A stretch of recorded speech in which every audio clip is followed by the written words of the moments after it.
Senhor presidente, estamos chegando ao final do ano de 2015, ao final do primeiro ano dessa legislatura, e final de ano é sempre aquele período em que nós temos a possibilidade de fazer uma avaliação macro daquilo que vivemos, daquilo que vivenciamos, e acredito na possibilidade de fazer duas avaliações.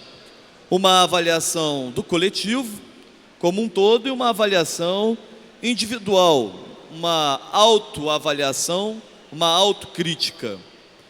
Na avaliação geral, eu posso considerar que o ano de 2015 foi um ano muito bom no que diz respeito à Casa Legislativa, à Assembleia Legislativa do Estado do Rio de Janeiro, no sentido de que, através da condução do presidente Jorge Pisciani, nós tivemos a possibilidade de experimentar o parlamento na sua essência, onde o diálogo franco e aberto, onde as discussões são sempre discussões temáticas e não apenas discussões pessoais.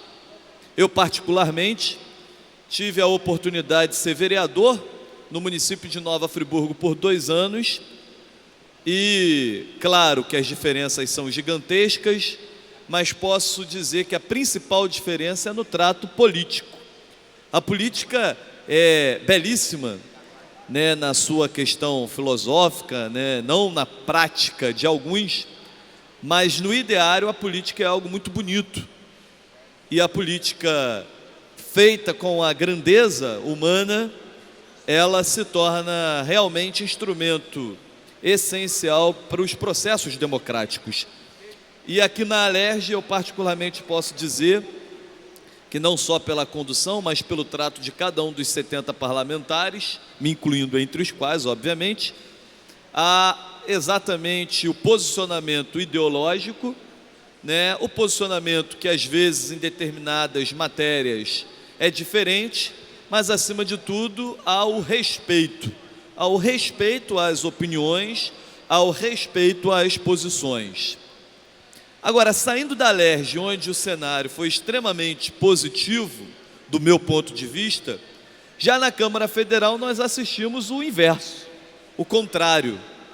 Na Câmara Federal, nós percebemos o quão difícil foi o ano e quantos problemas a Câmara Federal, não como um todo, mas especialmente pelo seu presidente, o cavaleiro do apocalipse, senhor Eduardo Cunha, o quanto o Brasil penou e o quanto o Brasil paga. Claro, eu vou aqui concordar com algumas falas do deputado Luiz Paulo, que para mim é o decano e o catedrático desta casa, professor mestre, de que realmente a política econômica adotada pelo governo de Dilma, do governo do Partido dos Trabalhadores, realmente foi bastante equivocada e o resultado está aí. Agora, o agravamento dessa crise econômica, adicionada a fatores externos, está com a crise política. A crise política, ela só agravou a crise econômica. Óbvio, e eu não vou entrar no mérito da discussão da incompetência, da inabilidade de articulação política que existiu, e muitas das vezes na vestimenta da vaidade, em que se empina o nariz e se esquece que há a possibilidade, muitas das vezes, ter o cavaleiro do apocalipse comandando, com vários aliados, incluindo o vice-presidente, senhor Michel Temer, que articula, sim, para o impedimento da presidenta Dilma Rousseff, né? E o pior é saber que você dorme com o inimigo, e que o inimigo só foi demonstrar as suas garras 5 anos depois, percebendo que sou maltratado ou que o meu partido ou eu não sou bem quisto, bem visto. O cavaleiro do apocalipse, junto com os seus soldados, articula sobremaneira no sentido de usar o parlamento e usar a instituição para se defender. E nessa defesa, somente hoje, após a 8ª reunião do Conselho de Ética, finalmente o processo teve andamento. Mas ele já disse que entrará com medidas judiciais para anular essa 8ª sessão e, claro, atrapalhar ainda mais o andamento do processo. Eu gostaria muito que nós pudéssemos virar 2015 para 2016 com certas decisões tomadas. Com a queda do presidente Eduardo Cunha, que inclusive hoje teve as suas residências no Rio e em Brasília vasculhadas pela Polícia Federal, sonho que o processo de impedimento da presidenta possa avançar, e que inclusive pelas matérias que li, e aí são possíveis verdades e fatos, em que a presidenta já prepara, caso sobreviva ao impeachment, uma guinada para a esquerda. Ora, a presidenta Dilma teve uma falha, porque nos debates políticos, na época da eleição, defendeu uma tese econômica contradizendo aquilo que era defendido pelo candidato do PSDB.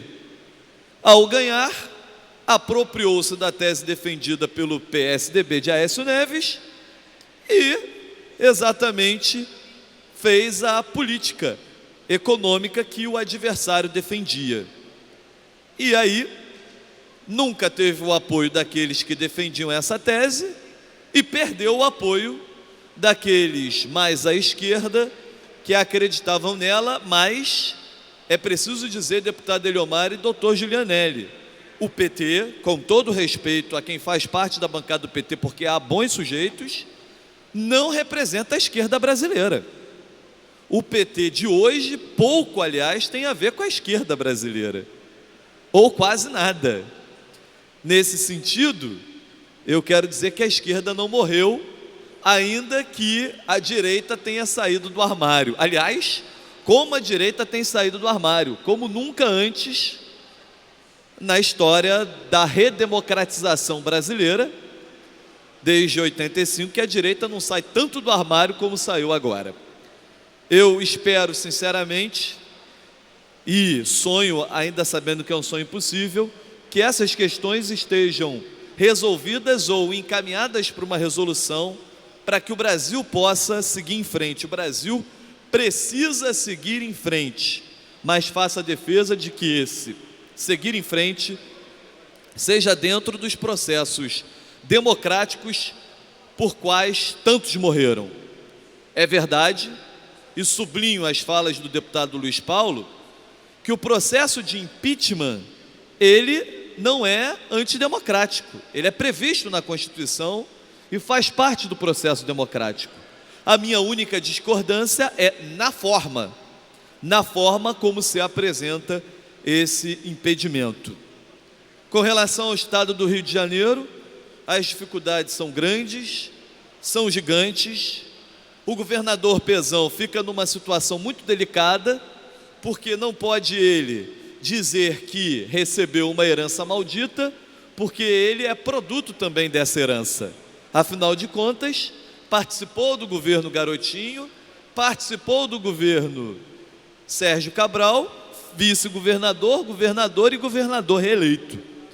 Ou seja, tudo o que nós hoje pagamos de preço, por medidas equivocadas de planejamento e de estratégia, é também um pouco responsabilidade do governador Pezão. Óbvio que há fatores externos, essencialmente com relação à questão da crise da Petrobras, do qual o Rio é muito dependente, como da questão do Oriente Médio, onde se derrubou o preço do barril do petróleo. Nesse momento de fechamento de ano, do ano de 2015, a verdade é que o ano correu como um velocista sedento pela linha de chegada. E a linha de chegada chegou. Já estamos nas últimas sessões do ano, muito corridas, onde, apesar do cansaço, cada deputado tem dado seu humilde passo no caminho de todos.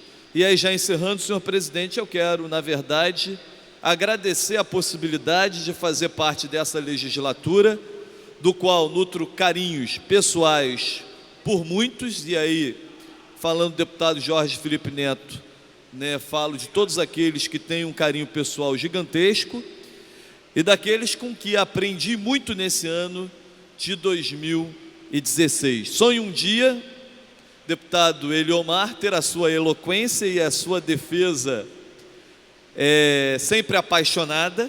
A política precisa de paixão e precisa de iniciativa.